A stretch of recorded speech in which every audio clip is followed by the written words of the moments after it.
Hi, everybody. We are live now with Mr. Capaldi. Hello, Paul.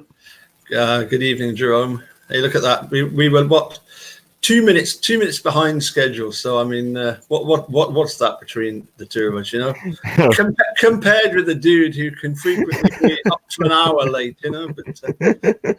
But no, as I was explaining to you, I actually was I was upstairs and I was reading some of this book that just arrived today, and I never got the chance to show it off when I was doing my video earlier. Oh yeah, the Code of King.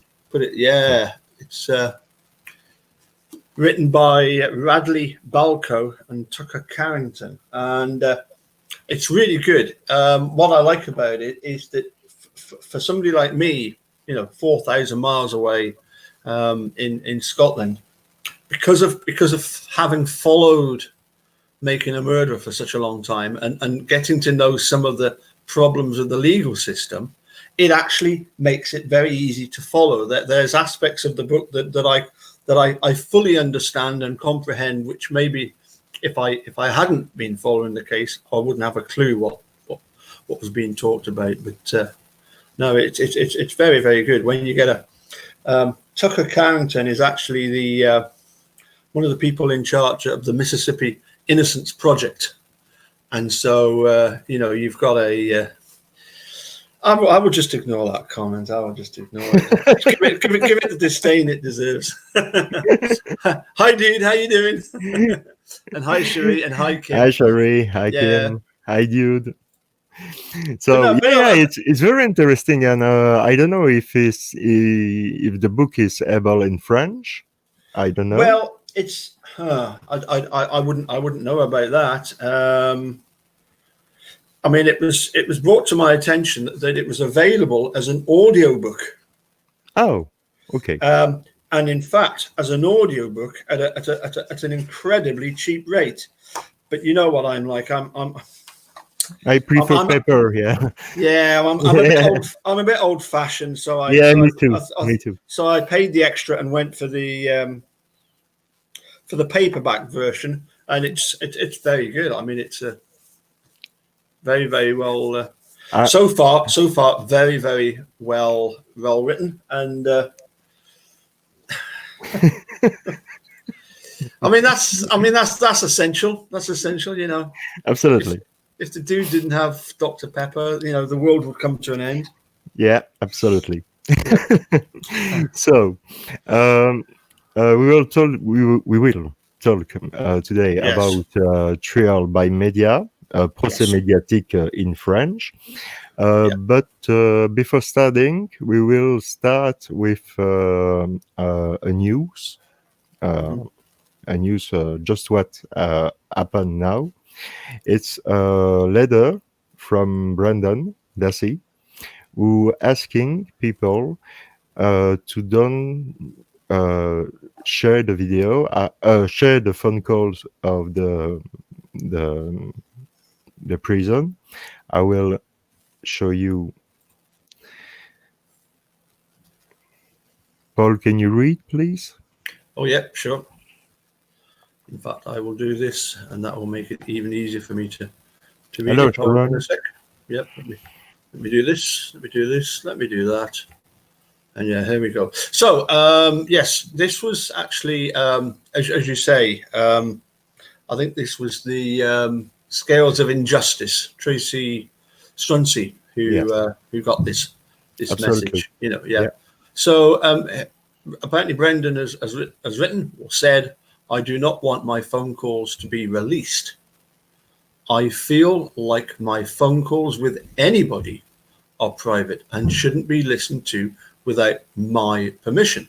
It doesn't feel right. How would you feel if somebody would listen to your private phone calls? So please don't invade mine and my family's privacy. I really appreciate it. Thank you to all my supporters for having my back when I can't be there to speak for myself. Thank you, Tracy Strunsey, for posting this my message to everyone about my phone calls. P.S. This email, so this email is from me, Brendan Ray Dassey. If you don't believe that this well, I presume we've got a little bit mixed up them. If you don't believe that this is, if you don't believe that this isn't Brendan, it's a bit confused. If you don't believe that this is Brendan, then you are welcome to write to me and ask me about the subject. But you've got two negatives there. If you don't believe that this isn't me, well, no, we do believe that it's you, Brendan. Yeah, absolutely. Yep. But what do you think about that? Well, the first thing to say is that to date, I'm not aware of any of Brendan's phone calls being made public. No. That would be the simple answer to that. Whether or not in the future they might be of huge interest, in the same way that the phone call between Stephen Barb and Scott Taddick became very interesting. As you probably know, I mentioned earlier in a video that for me, we need to get away from this idea that we're not going to be totally transparent about things. Unfortunately, Steve and Brendan, they are where they are. Any phone call that comes from them to anybody is recorded. Yes. Right. So, as I said earlier, if there was anything that was seriously damaging to Steve or Brendan, the state would have been the first to have jumped on the bandwagon, and they would have told us all about it. Yeah. One can only assume, therefore, that there is possibly stuff which could be embarrassing to the extended family. Maybe. We just have to wait and see. I mean, at the moment, as I was saying earlier, I think that that the very important to stress. I think it's a Freedom of Information Act. This is stuff which is free for people to access, and people have gotten good at knowing how to get hold of the stuff that they want to get hold of. We've had all of Stephen Avery's phone calls dissected and analysed, and there's been some interesting things that haven't made Steve look particularly bad. None of them have made anybody think, oh, well, Stephen's definitely guilty. Nobody's changed their mind. I don't even believe Chad Keller has changed his mind. It's just a bit of a stunt. It's just his way of trying to get noticed a bit more. So. Yeah, I agree with you. Yeah, it's a tricky one because yes, if we're criticizing the investigators for not doing a thorough investigation and looking at everything, then when we get the chance to look at stuff and are not able to put that stuff out as supporters, I think that becomes problematic. Absolutely. Look. In the same way, it's tricky because we don't want damage to Brendan or Stephen for sure, because we stand with Brendan and Stephen forever, and we are. Go ahead. I always remember having this conversation with the dude himself about. I said, do you really think that Bobby Dassey could have been involved in Teresa's demise, and just sat back and just let Bobby, Steve is the uncle, but to let his own brother, his younger brother, sit in jail for 13 years now. Well, he was arrested March 2006. So he's been locked up for over 14 years. Do you really think that Bobby Dassey would do that? Would just sit back and let his brother? Well, yes. He said exactly that. That is exactly what could happen. It's look after number one. Was the dude's point of view. There's, unfortunately, when it's you or your younger brother, maybe he has, has been sitting on stuff. I mean, the bottom line for me is that at the very least, Bobby Dassey was the star witness for the prosecution, and because of some of Bobby's testimony, at the very least, that's why Steve and Brendan are where they are. Now, that might be really. And I agree. And I agree. Yeah, I mean, that might be really difficult for members of Brendan's family to get their head around. But that's the simple fact. Yeah. But yes, I mean, look, we'll wait and see. As far as I know, at the moment, that these CDs or whatever, these files, I think they're MP3 files, are being listened at by various people and being assessed. There might be stuff that's of great interest for example, for Kathleen Zellner. I mean, one wonders if Kathleen Zellner has had access to all of these phone calls, and not only that, maybe had the access, but the staff and people to actually go through and listen to them all. This is where the supporters can make a huge difference. Yeah, absolutely. By listening to them and sort of putting them into some sort of a sensible sort of doing a report, as sort of having an appraisal, if you like, of what is in those phone calls, which could then be sent to Kathleen Zellner, and they could say, look, we've listened to all these calls. There's one or two things that we think is of interest to you. You never know. That might be just the thing that Kathleen Zellner has been looking for. You just don't know. I mean, there might not be anything there, and maybe.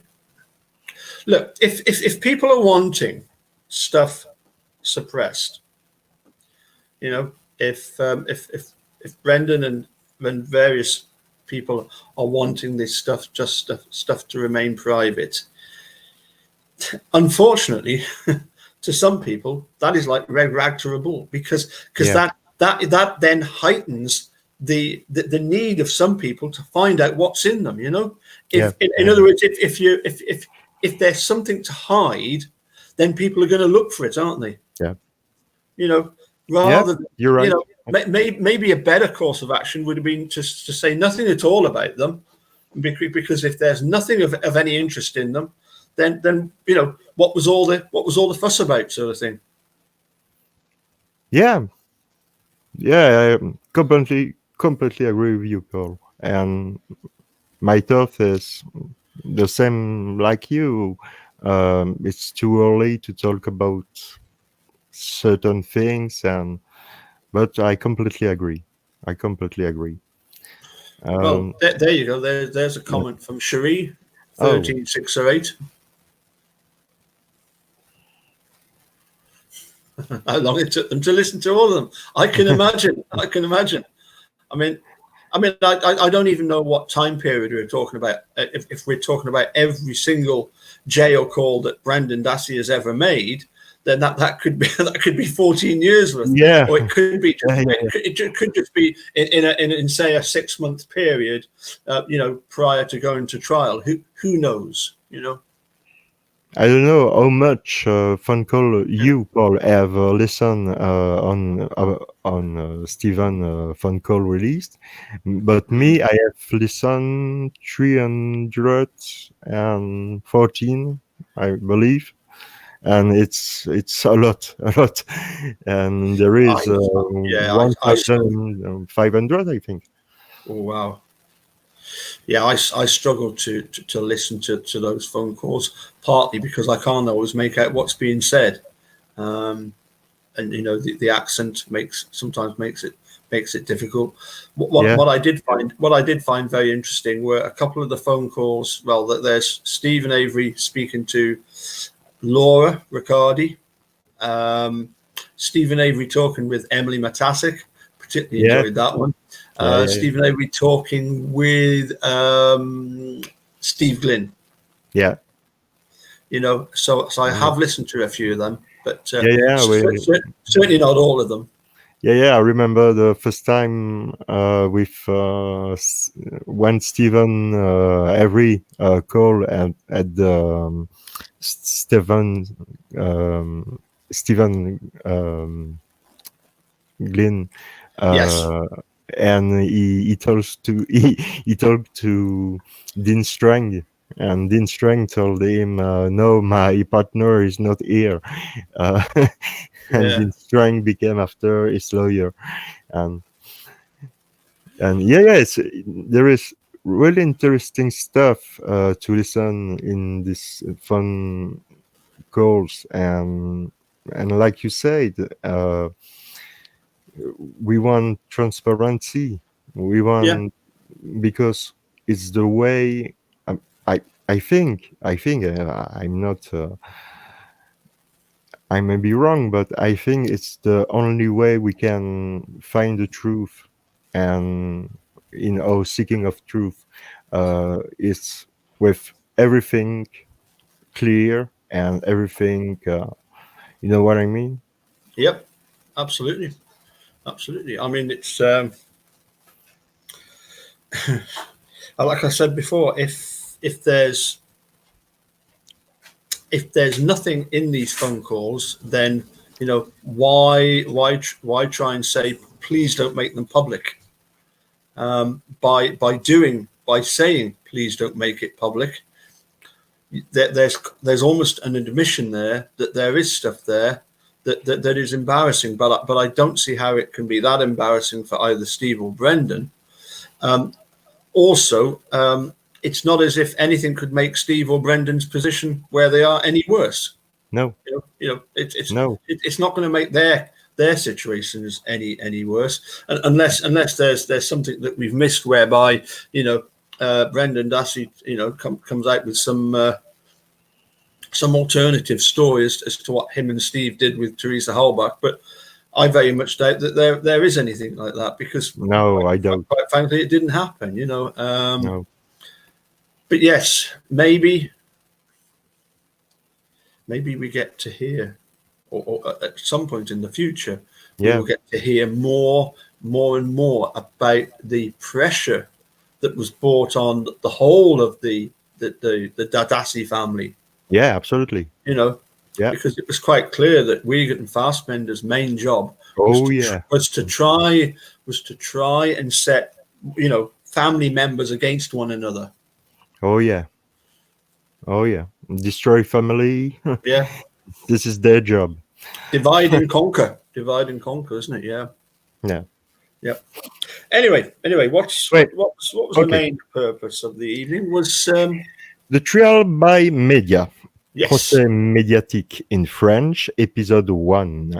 And I would like to talk with you, Paul, about this special episode, because I was really, really astonished. Yep. The first time I've seen this episode, because I here, where we live in Belgium, in the 90s, we don't have a lot of channel TV. We have, I remember we had maybe 16 TV stations, and nothing come from USA. Nothing, absolutely nothing. And so we was not lucky ones. But we had at the time access to program by the Belgium TV, like Married with Children, like Al Bundy, like like series like that, but no talk show, and no TV show like Jenny Jones show or Jerry Springer show. I was not aware at all of this kind of show, because in Belgium, Belgium television had never produced a TV show like that. And so my first thought is, wow, what the F? Well, I tell you what. Could we just very quickly, because my wife's tired, but she did agree that she has come down specially to talk. Could you have a couple of minutes, just to give your thought on episode 1 of Trial by Media? You know, the Jenny Jones scenario, and just tell Jerome a little bit about the Jeremy Kyle show. All of 2 minutes, okay? Okay. Hello, Linda. Hello, Darkside. Hello, Sherry. Hello, everybody. Hi, Jerome. Hi, Denise. How are you? I'm fine. Fine. Good. So, okay. I will listen to you because you have more knowledge than me about this, all of this stuff. Well, basically, we had the same kind of show, 2 or 3 different kind of shows over here. Yeah, they did the same. Me that. Yeah, where they did the same kind of thing. Basically, it was they were getting people to phone up, and just air their grievances on. Sorry, there's things coming up here, coming up on about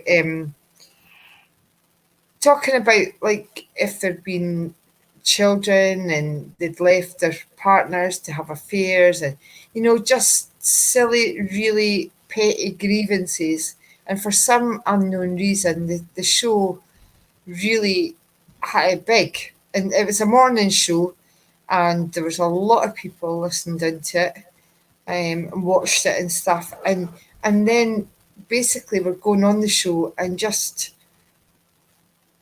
doing the same kind of thing as what that Jenny was doing, and it was just absolutely, laughable that people would want to air their grievances like that on television.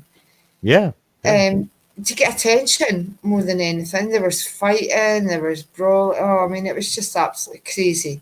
But it actually stopped about this time last year, maybe before that, because there was a suicide of somebody that had appeared on the show. Oh. And they'd obviously taken it very, very badly and committed suicide. So the show was closed down completely, and it's not even, I don't even think you can get it on YouTube now. It's just taken off there completely. It's horrible. It's really horrible. Yeah. Yeah. My first point is, why would anybody want to do that, to humiliate themselves to begin with, and then put other people through that same humiliation that they're putting themselves through? Yeah, that's humiliation to make money. So I'm completely agree with you, but I was not aware of this kind of program was allowed to be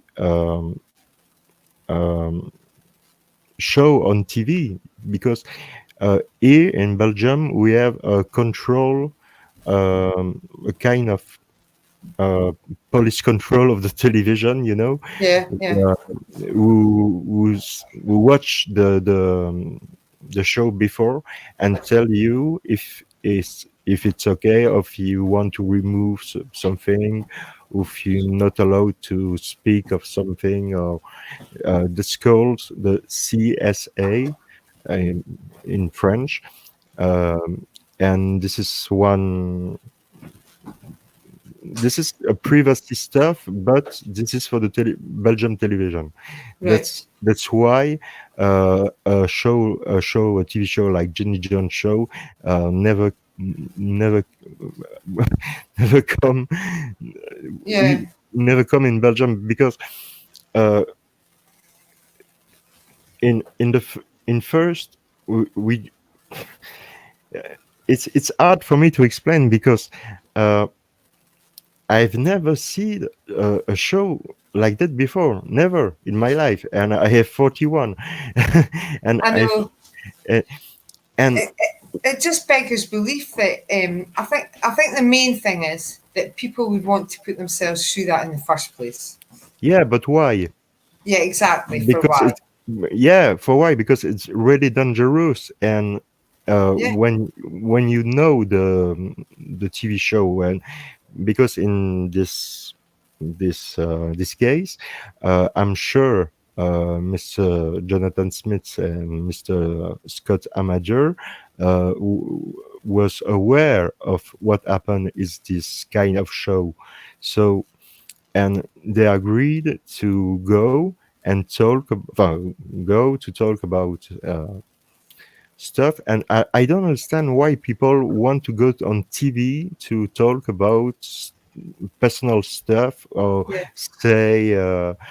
say stuff like I saw on YouTube after. It's unbelievable. I've seen some video with a woman who come on the TV show and say to this man they had a baby with his father. Yes, I know. Yeah, the kind of garbage like that, Yeah. And what Jeremy Kyle used to do was that they would ask people to take DNA testing, and they would take DNA testing to see if the child was theirs, and then they would actually open the envelope in front of the whole audience and in front of this person to tell them whether they were the father of this child. And sometimes it was a case of that they thought they were, and then they were told they weren't. It's crazy. And and the girl's saying, "Oh, I haven't slept with anybody else," but it proves that you have, because the baby's not mine. So, and it's, unbelievable things like that they would humiliate. It's that. It's really humiliation to make money. We don't care about people, and we want to make audience and more money. And that's exactly what it was. And I think in this day and age as well, we've got such big issues with mental health. Yeah. That they reckon that they would keep saying there's counselling available for people after the show and all that. But why would you even think about putting people through that and then offering them counselling? Surely you would be saying, you need to go and get this done, and then think about, counselling, or people just be honest with each other, but don't air it on television in front of thousands of people. No, I don't understand the way they think, but that's the way. I think that basically we were very much Britain. We're like maybe 2 or 3 years behind America on different things. So basically, I think the media over here are watching shows going out in America, and they pick on something and they think, "Oh, that's a good idea. Let's bring it here." Yeah, but this aren't. And that's basically what's happened with the general. I think it ran for about 14 years or something ludicrous like that, until actually somebody committed suicide, and then they thought, it was immediately, as soon as it was found out that this guy had committed suicide because of this particular airing of the show. Did the show get aired? Yeah, it was actually aired. All right. Unbelievable. So it's just absolutely crazy. Yeah, it's crazy. That the guy that was doing it, obviously, well, I don't know. It was very much like sensationalizing things, to make a show. And that's the sad thing about it, that they were actually sensationalizing people's lives to humiliate them and just basically make a bloody fool of them. Yeah, absolutely. And I have a question. In the US, I don't know, but in the UK, do you have a control on TV show?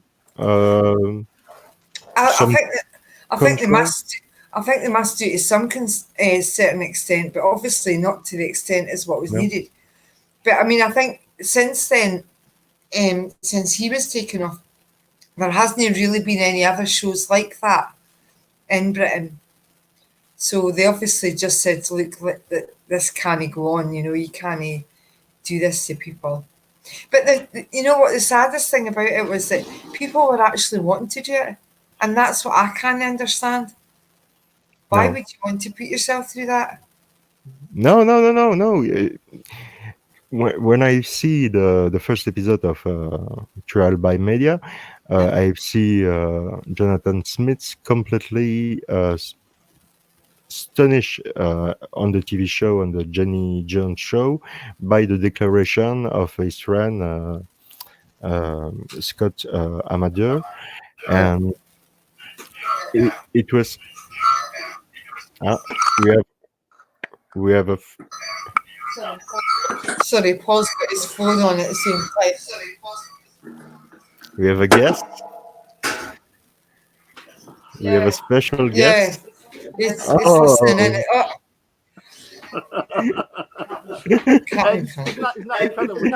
It's Captain Crunch. There for 2 minutes. 20 minutes later. We hear you 2 times. It's echoing, isn't it? Yeah, right, you have a echo. Excellent.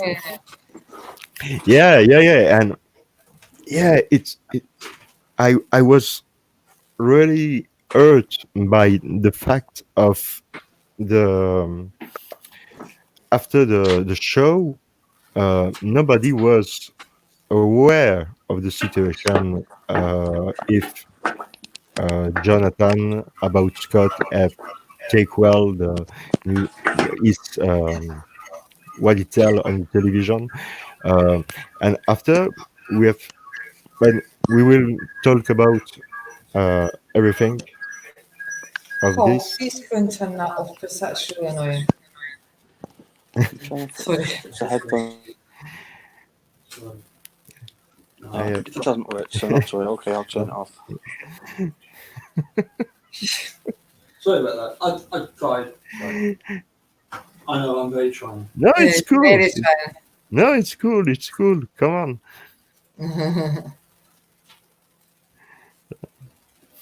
It's gone. It's gone. Well, he's still here, unfortunately, but he is here. Oh dear. But no, I don't know. Have you just watched the first one? Yeah. I just see the first episode. So I after the first episode, I say, okay, I just see this one, and after I see the other one because this is different story. This is 6 different story. So different stories, yeah. So I mean, it's quite interesting because obviously things are sensationalized without a shadow of a doubt in the media, and I think that's one of the biggest things we've found, obviously through the other cases as well, like cases with Brendan and Steve. You know how much the media has to get involved. Yeah, same thing with Stephen. Yeah, and Brandon. The media was really involved. Yeah.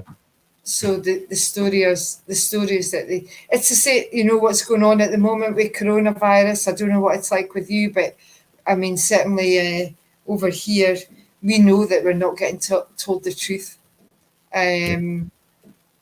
What's actually the true figures of death, and there's things coming out all the time about, you know, them knowing about this virus. Being in Britain 5 weeks before we had lockdown actually came on board, and you know, so I mean, it's just things like that. It's the same kind of thing. Media, it goes on all the time, doesn't it? You know, unfortunately, they've got to make a story, and it doesn't matter how they go doing about it and whose lives they're affecting. But certainly that fella Scott, he didn't deserve to be shot. But at the same time, he didn't have the right really to take that guy on the show. And if the other guy had been really, John, been thinking about it, he should have said no, that he didn't want to do that. But he just didn't understand people's. Was there money involved? Did he get paid to come onto the show? You just don't know. No, we don't know. That was one question I have. it was paid for going to the show, or we don't know. Well, There was I know. paid, or I think like the ones that were like the Jeremy Kyle show that was involved here, they certainly got nights in a couple of nights in a hotel and their expenses paid for them. And as I say, they were offered counselling afterwards and stuff like that. Whether they okay. get up, I don't know. I mean, at one stage, he apparently came to Gala to meet to do a show. In fact, I think one of the girls that we had in nursery, she was on trying to find out who was she wasn't very sure who the father of her child was, and got DNA. I never seen it, but there was a big scandal about it in the town at the time. And she was very, very embarrassed about when the show came out, and it was actually... Yeah, I can imagine it. Yeah, aired it's two a or crazy three... situation, yeah. Yeah, it's aired 2 or 3 times, because I think what they were doing was like repeating the shows, during the night. They repeated shows, and it had been shown through the night one night, and actually one of my colleagues had picked up on it, and the mother had come in the next day and had been very, very embarrassed, because obviously people had been talking about it and said to her, "Did you know that you were on the show? The show that he did maybe 10 years ago was aired again last night." And this was her coming in with a wee baby, in the nursery. And she was really, really embarrassed by the whole thing. And actually apologised to us as her teachers for being on the show. And we said, "Look, at the end of the day, you did it for your own reasons, whatever that was at the time." And she said, "Yeah, I was really messed up at that particular time, and yeah, I shouldn't have done it, but I did, and I regret it." But she never went into detail or whether she was actually paid for it or anything like that. No. It's just, we have there's like loads of different magazines over here as well, and one of them's called Take a Break, and it's the kind of same where people write about their life. So again, it was a very good friend of ours, our joiner actually, who had been having an affair with his daughter's mother. His wife's mother. And the wife had found out, and she had decided, and she got up paid £500 to have this story published in this Take a Break. And when it all came out, apparently they plastered all the magazine against this wall, and it was in the paper about it, and it's just crazy. Yes, it is. Yes. Totally. Yes. And this kind of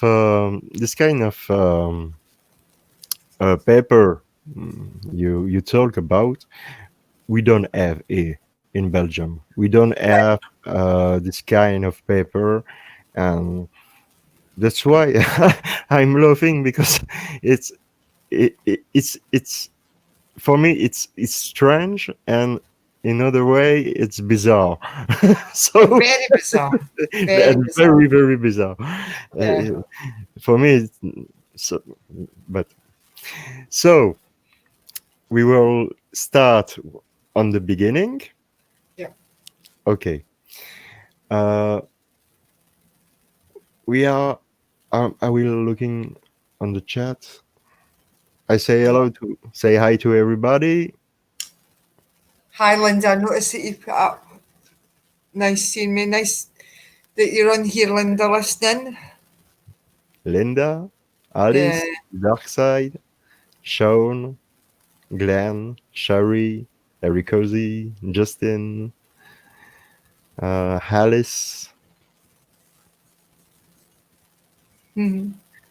Oh, hello, everybody. Thank you to be here. Yeah. Thank you. And I'm sure the ones in America, I know, you had like Ricky Lake, Montel Williams, Oprah Winfrey.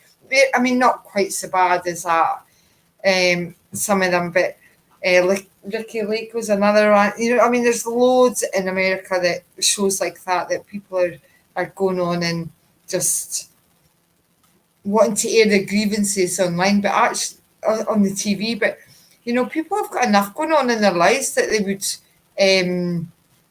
Love you too, Linda. Why would they want to do that? It beggars belief. Oh, Sherry, this is not pro IBAD, no, but if you want to know, if you come with a kind of show like this, you want to go before behind a commission, and this commission decide if the show can be released on the TV or not. If it's too hard, no. So this kind of TV show, like Jenny Jones, like I don't remember the name, but Jerry Springer, like that. And in Belgium, we never see that. Never. It's like a licensing board, isn't it? You know, I know that like the BBC, who are our main television airs here, one of the main ones, they didn't have shows like that. But they don't have adverts. Whereas like ITV was where the Jeremy Kyle show was on, it was all adverts, so it's all money orientated, as you were saying. Yes, Jerry Kimmel, yeah, I know, but I know the name, but I have never seen a show because we don't have the access to their show. So I know the name Jerry Kimmel, but that's all. As I say, I think that it's definitely it was totally removed, and rightly so. Why people that's the other thing though. Like I didn't often watch it. You know, I didn't actually, because I was just like mortified at people actually sitting there going through that. And just always thought, why are they doing that? I heard it crazy. And it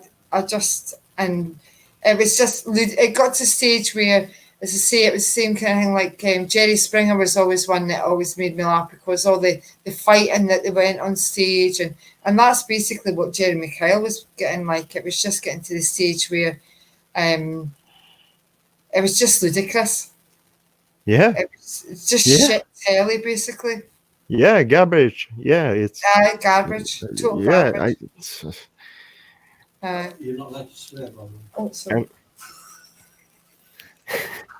Did you Paul says I'm not allowed to swear? I do apologise for swearing. Oh no, don't worry. Don't worry. So I will we'll be talking about episode 3 tonight. Oh, very cozy. You are in advance, my friend, because I just see the episode 1 for now. So yeah, very cozy. I can't remember what episode 3 was. Yeah, is the dude. What? Sorry. 41 shots. Aye. Yeah. Tell me nothing. No, I'm not going to say anything. Tell me nothing. So I will start. I will start to share with you something to show you what is it. The Jenny Jones show. Sure. Yeah, Jenny Jones show. I will share. What can I just ask you what your opinion was on it as far as her Jenny Jones herself?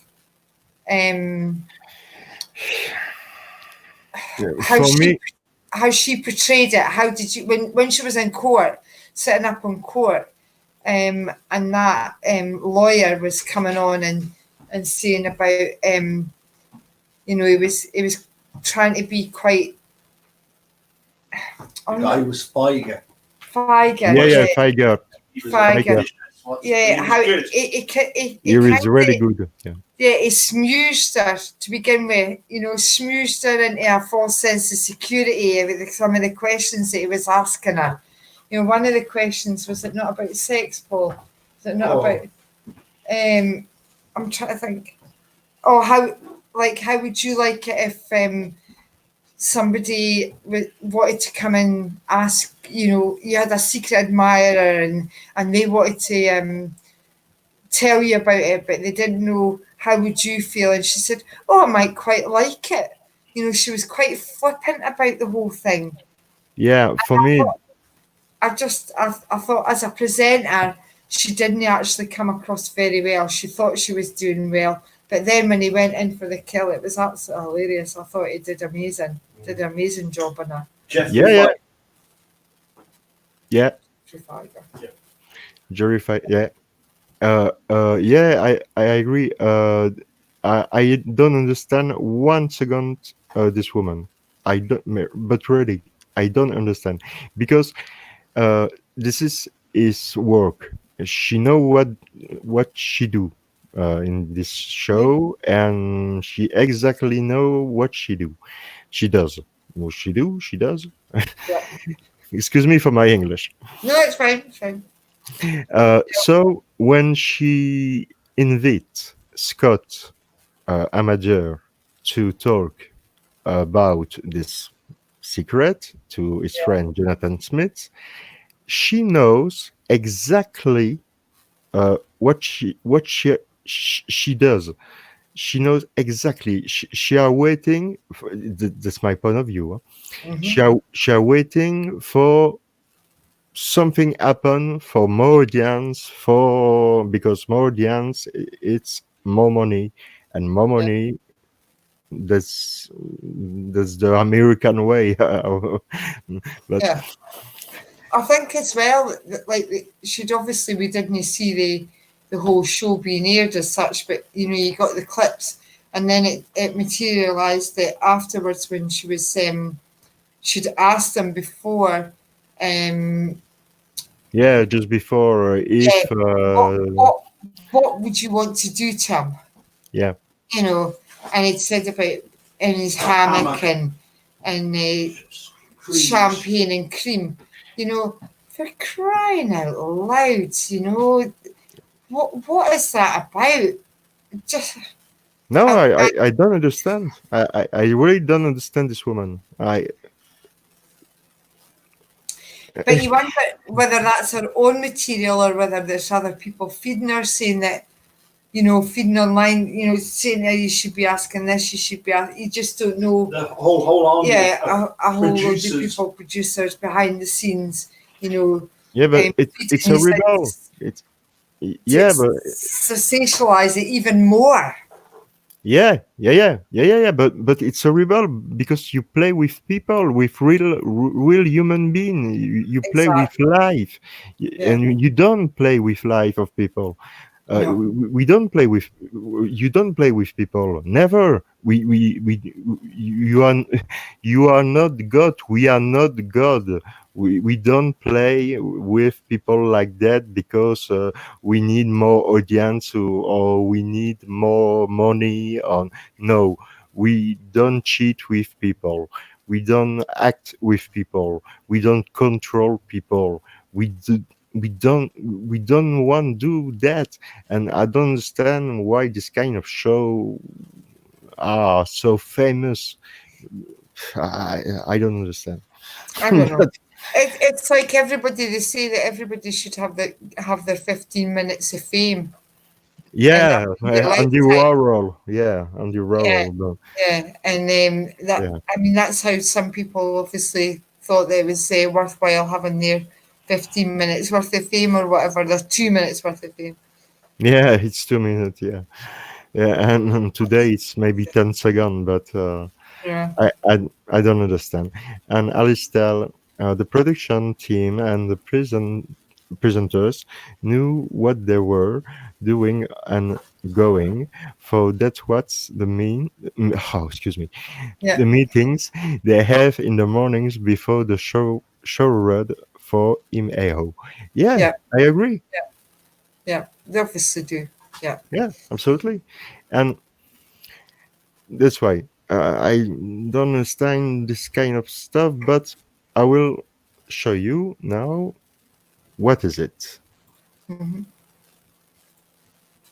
Show murder transfixed America. The year was 1995.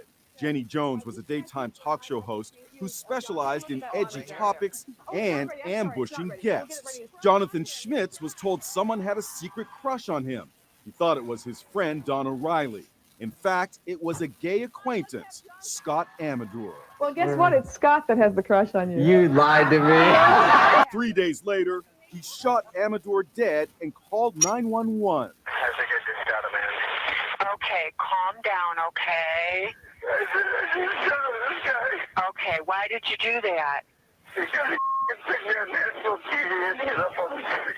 The criminal trial in Pontiac, Michigan was televised live on cable TV and raised questions about the ethics of so-called ambush TV shows. Burdick is guilty of second-degree murder. Schmitz was sentenced to 25 to 50 years in prison. In a statement to her viewers, Jenny Jones had this to say.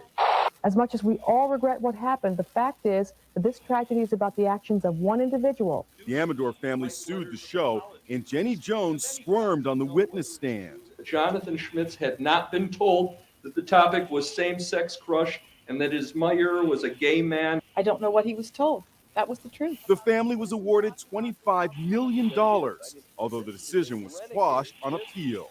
The Jenny Jones show lit the fuse. They lit the fuse on the wrong guy. Lawyer Geoffrey Fieger represented the Amedure family. Okay. Mm-hmm.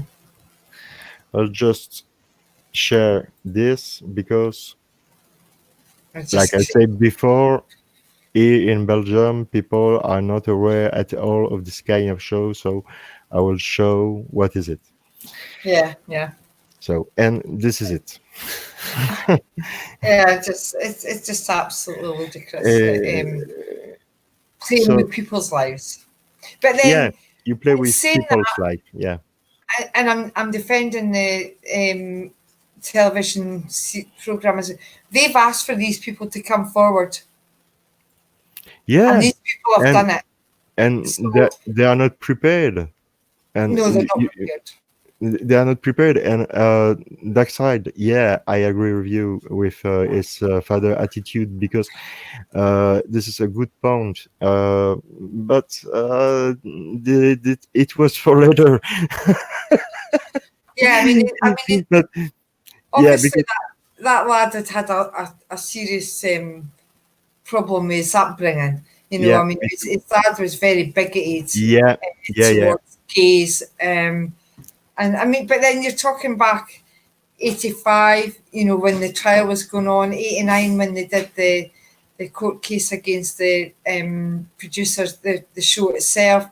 So even then back, people were a lot more bigoted. I hope that people are a lot more open-minded to sexuality nowadays. And I think that that young lad, maybe was gay and he was just scared to come out. But even if he wasn't, you should never ever have put that lad in that predicament. And his father's attitude towards, I mean, his father, I think at one stage actually said that he'd because he'd been naughty in school or something, he had actually taken him to school and he'd taken his belt off and whacked him in front of the whole class. And that had been a young man, like it had humiliation from his own father, which I suppose it's not right, but I suppose in a way he's had it before, so that was his way of dealing it. And actually, maybe what he was wanting to do was actually shoot his father. No, I'm not going to say that. Sorry. But you know what I mean? It just makes you wonder. He obviously didn't have a great relationship with his father, or his father was very much opinionated and passing that opinion on to the lad at that particular time. And it was just a really, really sad state of affairs. And obviously for Scott's family, Scott did what he did and it was wrong, but then they should never, it should never ever have been done. Should never put them through that. Never. And so, like I said before, we will start on the start. So the documentary starts to present the show, Jenny Jones show, and present Mr. Scott Amedure, who at the time in 1995, who I don't remember his age. I think it's 32. No. Yeah. Because how old was Scott Paul? Can you remember? 32. 32. Yeah, it was 32. Yeah, 32, and his young friend Jonathan Schmitz, and one other friend of him, a woman, goes to Jenny Jones' show and to reveal to Jonathan Schmitz that Scott Amedure is gay and is in love. Not infatuation. With Jonathan in live TV national. I don't know if it was in direct, it was in live, or it was in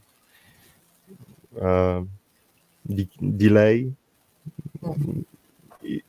It was pre-recorded, and it was live. Pre-recorded. Okay. So 3 days after the show, because in the show nothing happened, everybody is cool and everybody is okay. They go back to their home, and I think everything is right. After they go to a party, and I think everything is right too. And after, we don't know why. I don't know why. There is a stuff in the mind of Jonathan Schmitz explode, and he goes to the store to buy a gun with ammunition. Think impossible in Belgium, because in Belgium it's prohibited, so it's impossible to do that in Belgium, but in US it's possible. So he goes to a shop to buy a gun and ammunition. He goes to Scott Amedure trailer, and he kills him. Just after, he goes to a cabin station, phone call, cabin call, phone call. You know what I mean? To call 911 to tell I have killed someone. So he was aware of the situation, and it's there is a problem for me, because it's premeditated. You know what I mean? Because because he goes to a shop to buy a gun and ammunition. So it's not for it's not to make pizza. No, no, not at all. So it's premeditated. So for me, it's like that. He go on the trail, the trail of a Scott. And he dispute with him. After he go back to his car, he take his gun, shotgun. He go back to the trail, and he shoot him 2 times, if I'm right. Yeah, I think there'd been an incident when they got back. They'd had this party, but also there'd been a letter left on Jonathan's door or something. Yeah. Something about a light or something like that. You've got the tool. Yeah, you've got the tool, and yeah, but I think it was a joke. You talk about no, you talk about the crime scene. No, it was Scott had actually put a letter on Jonathan's door. Oh yeah, the light. Yeah. It was a joke because his car light was broken, and Scott had take this from the airport, I think, to make a joke to Jonathan to tell it's your new flashlight, for your car. It was just a joke, and in the documentary they tell it was provocation, gay provocation, and I don't know why they say that, because it's not true. It's not true, but we don't know all. When I see the documentary, I don't know if we have access to all the trial, because it will be really interesting to have access to all the trial, because at one moment the lawyer, the last lawyer on the Jenny Jones show trial, Fieger, tell to the father of Jonathan, Schmitz, Mr. Schmitz, are you agree with this statement? And he stayed by phone, I think, on a conversation with his son about that. Go and kill him or fix it, and go ahead. And we don't have response after that. We have another question, but there is no response. So it will be really interesting to see the response, because if we have a response about that, we have a motive, because during the show there is no problem. After the show there is no problem. During the flight there is no problem. They made a party, so they are not angry. I talk about Jonathan. Jonathan is not angry at all, and at one moment he became crazy and he go to kill Scott. So there is you know what I mean? There's obviously been something that's triggered it, is what you're trying to say. Yeah, absolutely. There's something that's triggered that response, whether it was his dad. I think. Yeah. No, go ahead. I was just going to pick up on Sean. Sean's put Scott wasn't the one who was wrong. The one before that, the program makers were entirely to blame. Yeah, I totally agree with that. And he also put, Jonathan was set up by the producers to provide good viewing, but was offered no support after the show. I mean, remember the bit where he said you lied? Yes, on the actual show. You mean Jonathan? Apparently, Schultz claims that he was told it was a woman. All right. Yeah. So I picked that up totally wrong. Paul's saying that Jonathan was told that it was a woman before he went out. And then when he went out, when the first thing he said was, you lied. I actually thought he was saying that to Scott because I got the impression that maybe him and Scott, because they've been acquaintances, that Scott had maybe said something to him before, maybe about being gay or something like that, or there'd been some kind of, and because there had been the girl that was on the show, I can't remember what her name was. She was friends with both of them, and I got the impression that there'd been, and this is where the assumptions come in because you don't know the full story.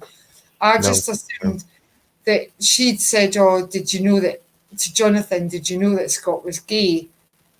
And he's asked Scott, and Scott said, "No," or "Do you fancy me?" or something like that. And Scott said no to him. And when he came out and he said on the show, "You lied," I thought he was putting that to Scott. I hadn't realised he was putting it to the producers. It was never shown in the TV program. Ah, right, okay. Right. Yeah. This is what Right, okay. Jonathan said. Right. Good point, Mr. Capaldi. A good point, he's saying. But no, it just, I mean, that's it, because you're not seeing the whole picture. No, there's the point. We can see that in the whole picture because we don't have access to all information. So Again, it's the TV, isn't it? You know, the trial by media, yeah, they're showing us all this stuff that, you know, the things that have gone wrong, but there's also other things that underline that we've probably not seen the whole story. And I'm not saying that I don't know. What they've shown is very informative for the programme, and it gets you hooked on it. But then it's like everything, there's two sides to every story, isn't there? Paul, Eric, he says, you to get on the camera or shut up. Onto what? Get on camera or shut up. Or check Messenger. Hey, tell him FROD. Alice is saying his call to his father, and father had got him about going to do about.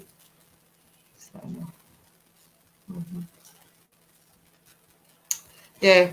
It could well, because the father was, as I say, very bigoted, wasn't he? You know. Yeah, and he was really angry against gay people. Yeah, because what was it? Something like really go and get those gay fuckers or something like that. Just sad. I don't understand, because in the documentary they said, "Paul, I hear you."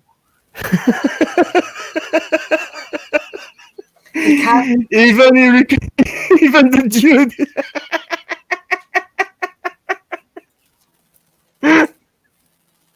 He seriously can't keep his nose out of anything. Who? You.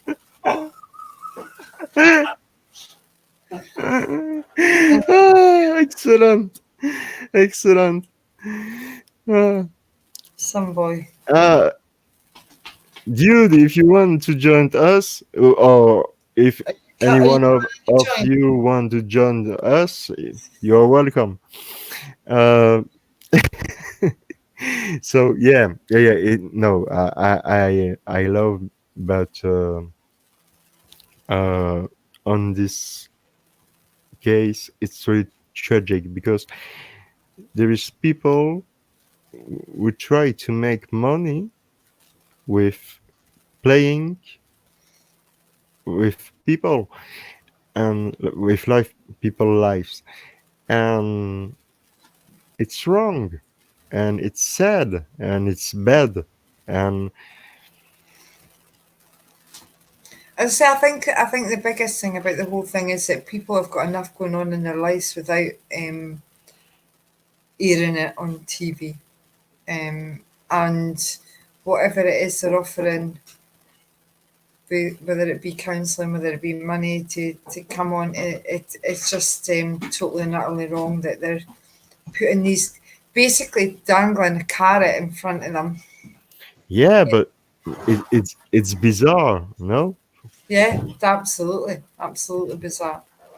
Maybe I'm too old, but for me it's bizarre.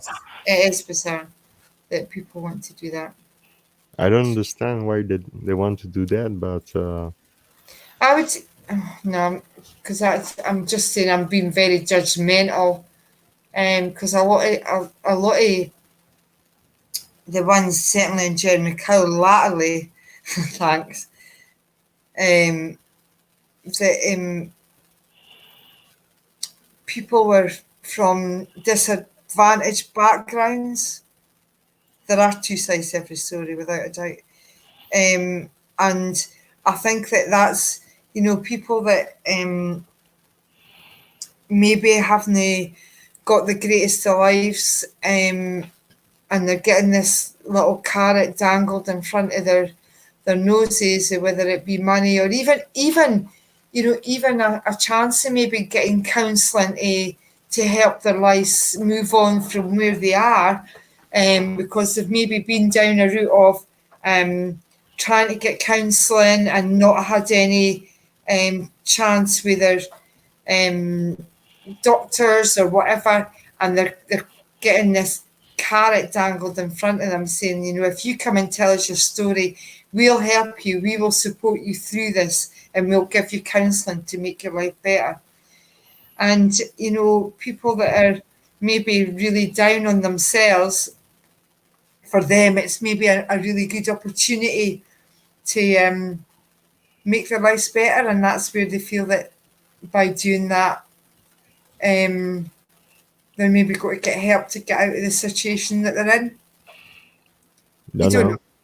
You don't know. But I think that daytime TV did very well over the years. They certainly did capitalise on people's emotions, without a doubt, Sean. They certainly did. And it's just sad, really, really sad. Yeah. To try and make there's loads of things out there that you can go and make TV programs on that are happy-go-lucky things that have people helping and all the rest of it, and they pick up on some of it. But I think what was the really sad thing about it is that the amount of people that actually view it. I think that as I say, I used to occasionally, my daughters watched it. If they were on holiday, during the summer holidays and stuff like that.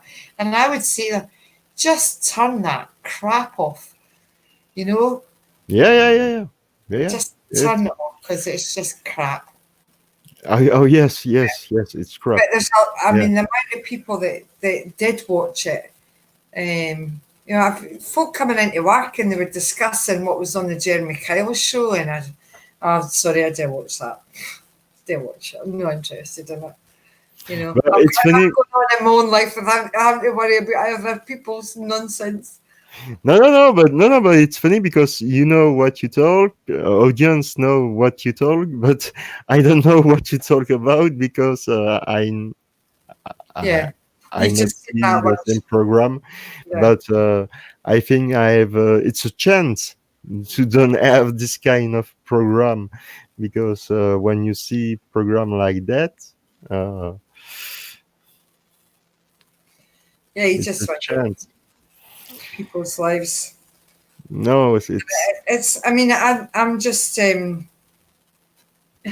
the process of going through study to become a counsellor, and that's where I have to try and be non-judgmental. When you're going into sitting with people and being non-judgmental about your lives. And I've just said that on air that and maybe I'm being a little bit judgmental, but it's picking on individuals that because I'm not trying. You never saw lawyers or doctors or nurses or people like that on the program. Predominantly, it was people in deprivation, and that their life wasn't great. Love to hate you TV, but I'm not a TV guy. I don't watch a TV a lot, not a lot at all. Love to hate TV. Yeah, you're right. I prefer playing music or read, but I don't like TV. I like movies. Right. But I don't like TV. Yeah. So, but no, I mean, it's obviously things. Let's face it, we would never have been brought together. He would never have been brought together if it hadn't been for TV and Netflix with Making a Murderer.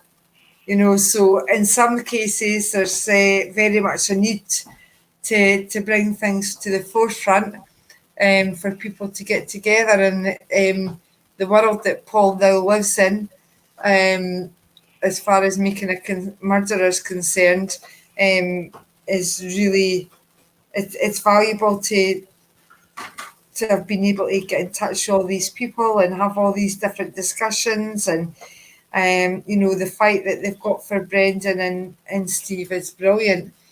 So Oh, yeah. you know, in some ways,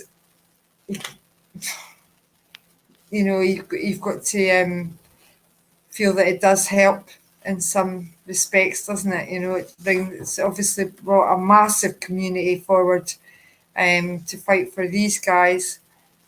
So, you know, it's not all bad. No. Not all bad. Would you agree with that, Paul? Yeah. Yeah. I mean, So thank you very much, Ines. You're welcome. You're welcome. You're welcome on the channel when you want. Thank you very much. Thank you very much. And thanks for the invite. And I'll pass you back to my husband. Thanks, guys, for listening. Thank you. Ladies and gentlemen, it was Ines Capaldi. Yes, Linda. Yes, I agree. Bravo, Ines. My goodness, that was 2 minutes. That was Yeah, it was 2 minutes. Yeah. They call me the haver. No, seriously. I'm not going to keep you any longer. I'm just going to say cheerio. But what I would like to ask everybody is this: 2 questions. And obviously, Jerome, you'll need to watch all the other episodes. Yeah. Our first question would be: Has this latest documentary lived up to its billing? Has it really been a case of looking at trial by media? To be honest, I was expecting a little bit more of your typical Chemcrats press conferences and a look in the sort of the terrible way in which prosecutors use the press. So you know, has it sort of lived up to billing? Is it possible? This would be my second question. That not everything that we see on Netflix is as great as Making a Murderer. Nothing could be as great as that. But obviously, 2 2-hour-long 10-part sessions. But you know, when you compare it with, for me, The Innocence Files was a lot better program than I was anticipating. I was really impressed with The Innocence Files. It was really good. A couple of other documentaries that the Innocence Project themselves recommend, and I've been hammering on about them for ages. Who Shot Malcolm X? Who Shot Malcolm X? Don't F with the cat. Who Shot Malcolm X? And Time, the Khalif Browder story. Those are ones that I wasn't expecting much from, that I got a lot from, a lot more than others. I mean, don't get me wrong, this has been interesting, but the cases are, you know, sort of some of them are 30 years old. You know, I'm you know, it's hard to criticize any documentary series on Netflix because they are good. But I don't think it lives up to its title and its billing. And also it's they've not been the greatest examples of trial by media. As I say, if you want to do really good, exactly the dude. You know, not just. I tell you, dude, you want to get this book. It's it's got all the main names that you think of are in here. You know, your Neufelds, your various Innocence Project people. it's really, really good, and it deals specifically with the Lavon Brooks and Brewer. What was the guy's name again? I always get them confused, but they're actually mentioned right at the very beginning as being to Kennedy Brewer and Lavon Brooks, and to the memories of Courtney Smith and Christine Jackson.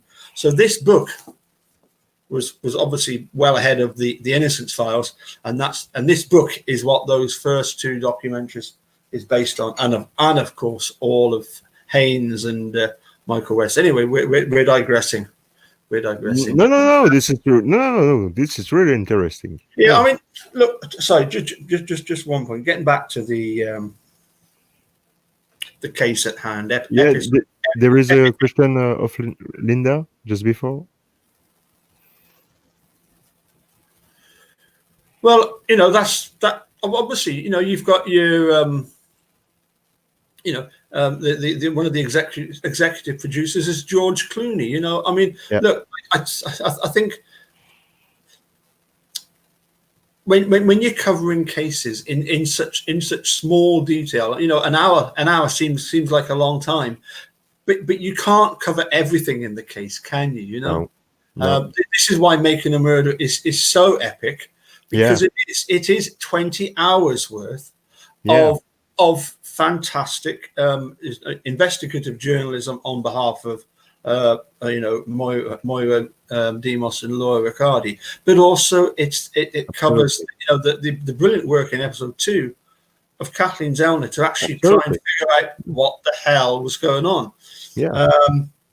So no, I don't want to sound as if I'm criticizing trial by media. No. But yeah, I mean, no. I think the last case, the Illinois governor case, I think that's a much more recent one, because the guy just recently got his kind of like a pardon, didn't he, from Donald Trump? Anyway, I'm not going to spoil it for Jerome. You watch them all, enjoy them. The one thought I did have of the trial by media first episode was it was interesting how the guy Feeney actually warned Warner Brothers about the fact that they might lose a trial, and then the next stage, and when it went from being 12 honest people acting as a jury, when it went before to the higher court to the judges, they overturned it. And that was really bizarre. That was really, really bizarre. And do you know, it made me think when Feeney said that, it made me think, yes, there was something in the pipeline. It's okay. It's okay. You can lose the first case because we'll win on appeal. And it just struck me that maybe Warner Brothers have got so many fingers in so many pies and know so many people that that they were simply able to buy off the judges, and I think they won 2-1 at the appeal stage. Right. Because Feeney's boasting about the fact that he saved Warner Brothers $35 million. And then received nothing, and no excuses, no excuse from anybody. But I mean, it just.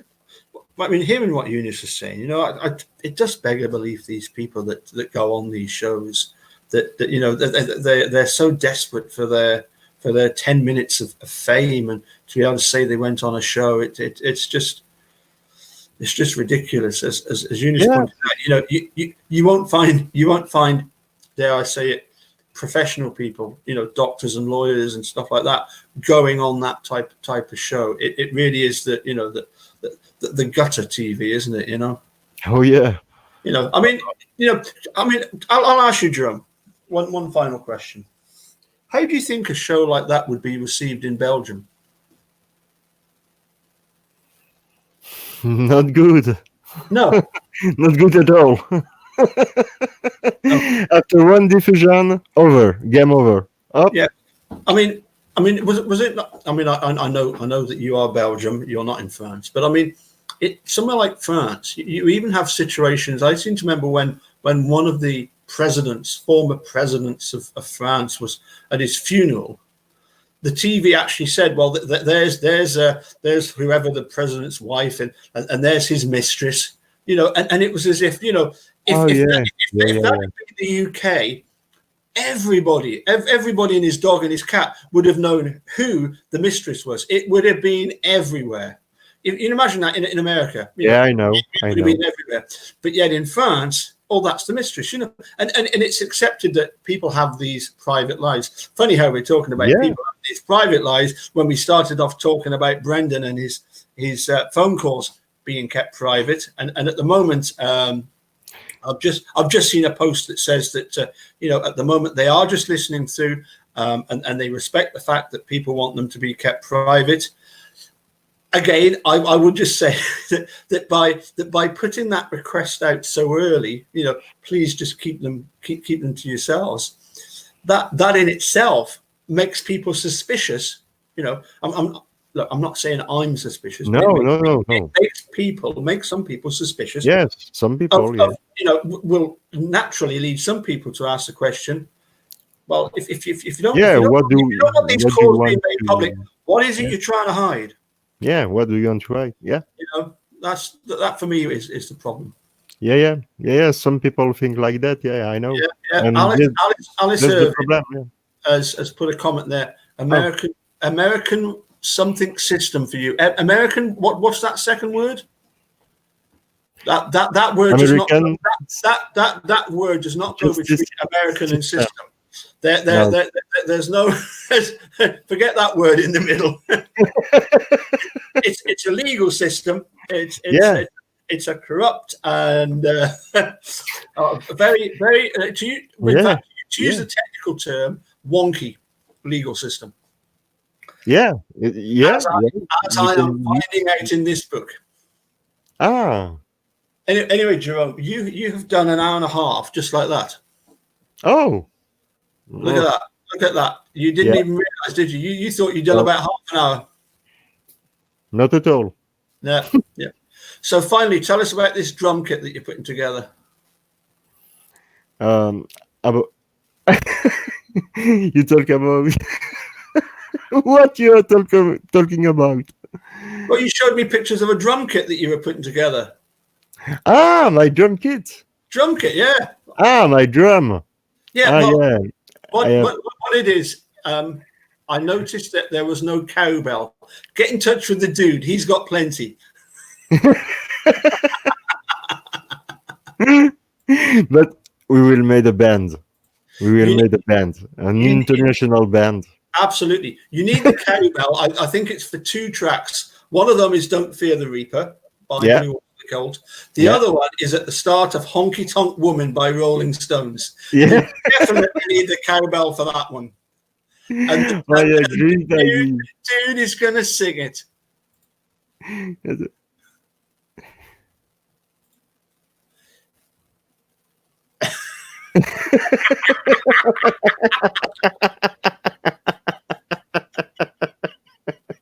He can't even spell turd correctly.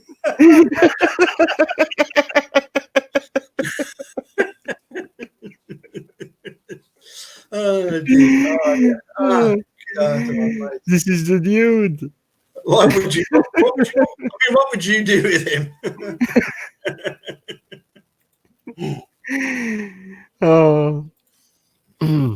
Anyway, I'm going to go upstairs and recharge my glass. That was actually a black Russian. I found Kahula in Asda's the other day. So a black Russian, vodka, Kahula, and Coke and ice. Yeah, I prefer white Russian. Yeah, that's with milk, isn't it? Or cream? Yes. Yeah, cream. Milk or cream. You use a cream, Cream. Yes. Me, I use cream, but I don't know. Dude, tell us the truth. Is cream or milk? Well, of course.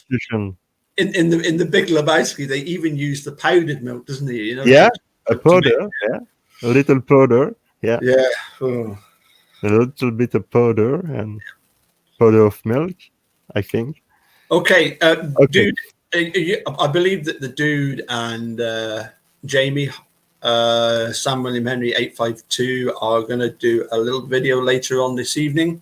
their time, and they're actually looking at episode 3, I believe. 3, yeah.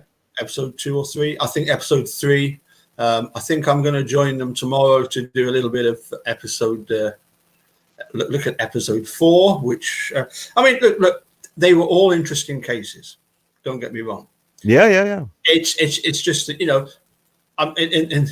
in order to, if I suppose, in fairness, if you know, if one of the shows has been really good, and I've lauded it up to the high heavens, then, you know, at least I'd like to say, you know, sometimes it's been an okay show, nothing fantastic, but it's been interesting. But as I say, when it came to the subject of trial by media, I just felt that we could have had a little bit more look at what was going on. So yes, episode 3 is 41 shots. Very, very, very, very interesting. Yeah, King Richard. Yeah, I thoroughly enjoyed that one. I enjoyed watching them all. Don't get me wrong. I must have done to watch them twice. My question would be that they didn't live up to kind of the billing that I'd hoped, and you know, compared with some of the other documentaries that I've seen. Yeah, like the Innocence Files. Yeah. Yes, Innocence Files, as you said. Who Killed Malcolm X? Yeah. Crowder, Time. The Staircase. The Staircase. The Staircase. You know, I've always enjoyed. You know, following aspects of it. Whereas bizarrely, something like, dare I say it, and don't let Johnny Jack Ripper hear me say this, but you know, the Tiger King stuff, it didn't. Yeah.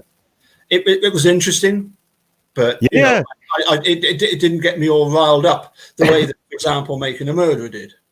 Yeah, but one other example here in Belgium or in France, nobody had never heard about Tiger King. Yeah, the story.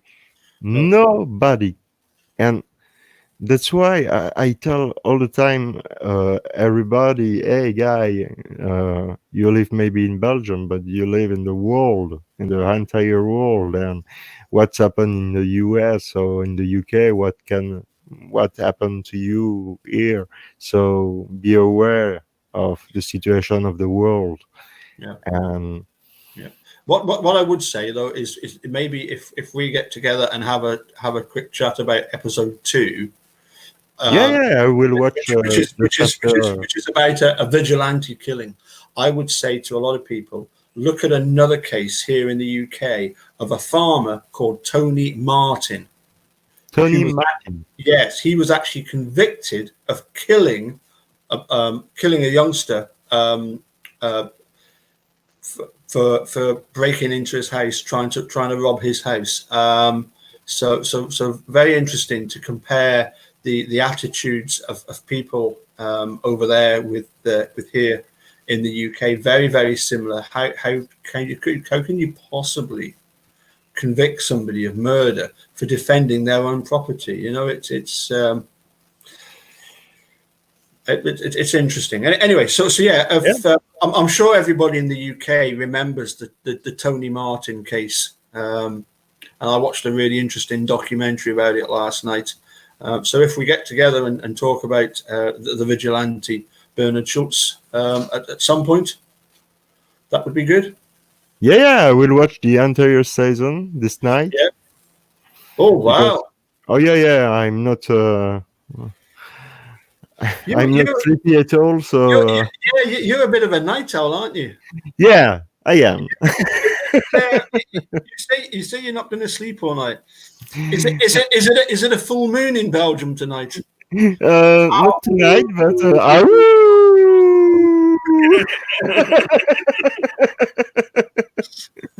no, but yes, I love living in the night because I find something special during the night. There is good vibration when you read music and you play music, and you can find stuff in the night you can find in the day.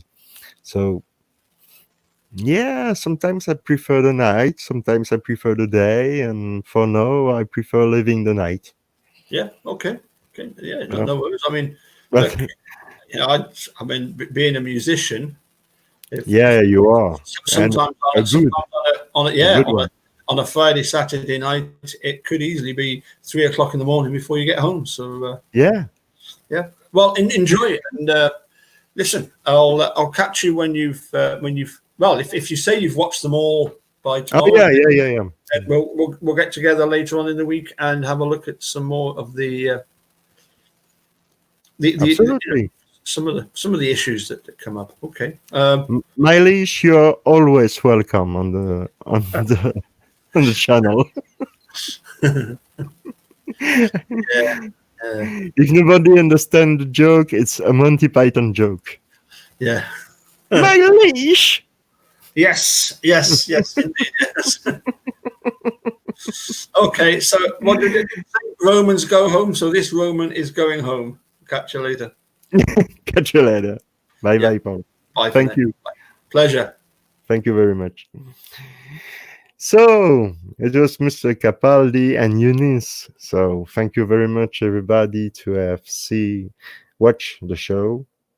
Thank you very much. I will just share with you some stuff I have prepared for you, just to show you Mr. Scott Amedure, who he was. It was this man here, was shot by this guy here, sadly, during this TV show. This is the woman, the woman who is friend with Scott and John at the time. This is Scott.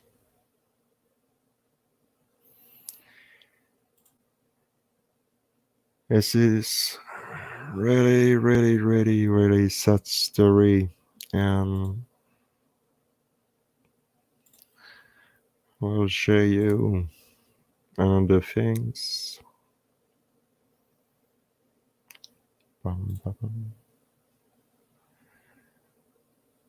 I think it's that.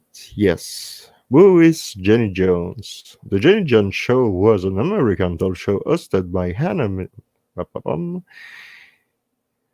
I think you see, yeah.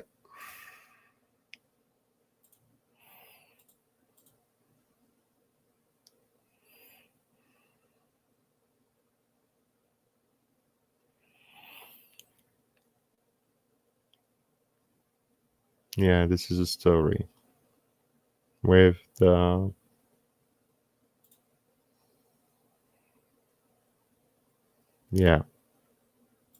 with the trade. Yeah. Okay. So thank you very much, everybody.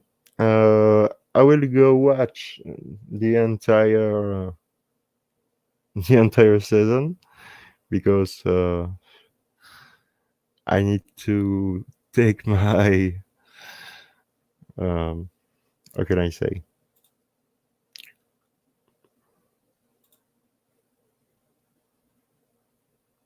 Ericozy is in everyone is in advance on me, so I will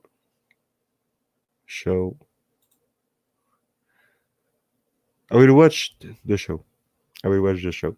So thank you very much. I'm sorry, but it was late here, very late, and I'm tired, and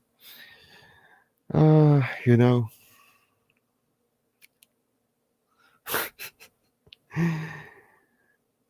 So thank you very much, and we'll see you very soon. And like the dude say all the time,